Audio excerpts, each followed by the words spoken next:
What's up, y'all? I got a special guest that some of you might not even know who he is. His name is Jeff Heidelberger. He's one of my best friends, but he doesn't like to talk on camera. So it's taken 4 weeks since video one, and I actually invited him first. So here we are. Hi, Jeff. First things first, how and why you chose insurance, how long you've been there, and what's the book size now?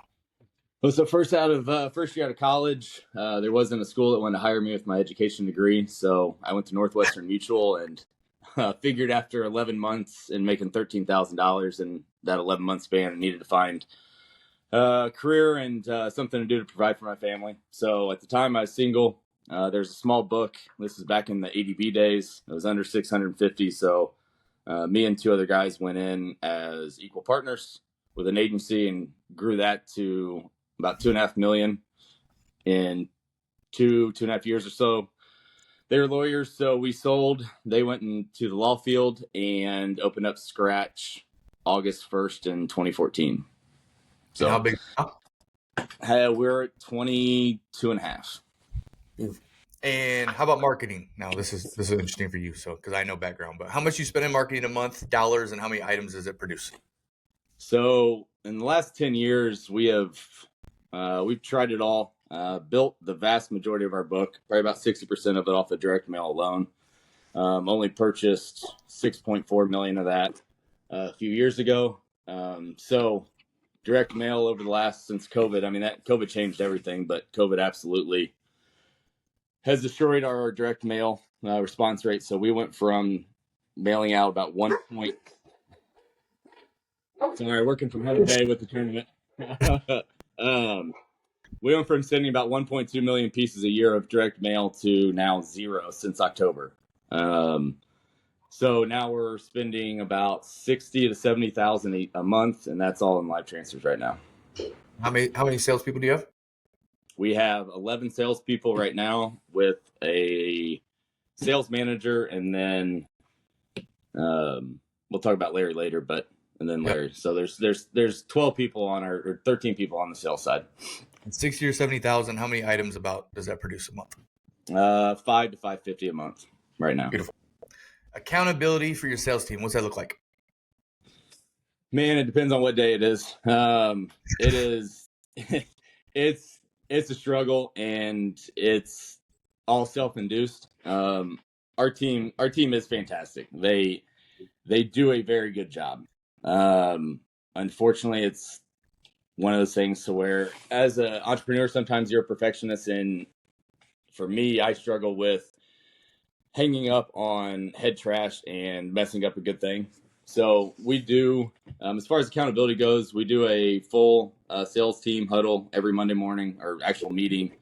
And then we do huddle. We have the vast majority of our sales team in office. There's 7 of them, and one in the same office. The others are remote. So we do have one-offs regularly, but as far as accountability, we've went through it all. And there's not, we don't have any repercussions as far as if you don't hit this metric or that metric, but it's a long answer to say no, we don't really have much accountability. ever flowing. All right. Yeah. And fourth one, entrepreneurship. What does your day-to-day look like as a $20+ million agency owner now? Drastically different than what it was as a completely scratch agent. When I first started, that was back when you had to have 3 LSPs to open. And I was like, well, I'm smarter than every other Allstate agent that's ever opened before, and I could do this differently. And it was just me and one other guy.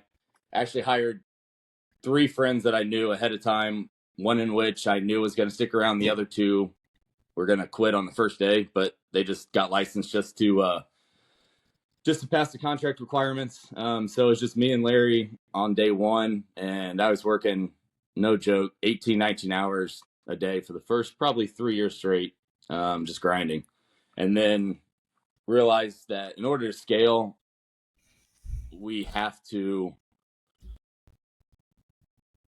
add more and more people. So over the last probably 5 years, I've made sure that anything that I have to do on a day-to-day basis has been replaced by somebody else. So still I am active in the agency, not nearly as much as I should be or want to be. So working back and getting re-involved, but day to day I'm home watching the games right now with my wife, and had zero stress about the office running smoothly or not. We got to hurry up. The game's just tipped. Last one, advice. What's the best piece of advice you've ever gotten, and how can that be applied to business? Price is relevant in the absence. Price is only relevant in the absence of value.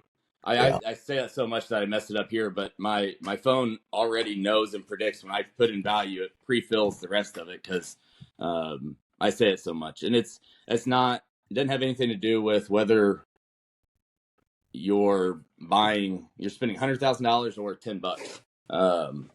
It's if the value's there, $70,000 a month. What that gets us is portfolio growth points.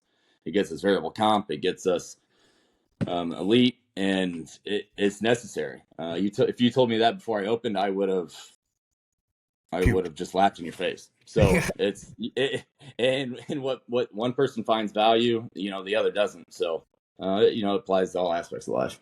He's not joking. He fucking says it so much. So appreciate it, man. Thanks for joining. Yep.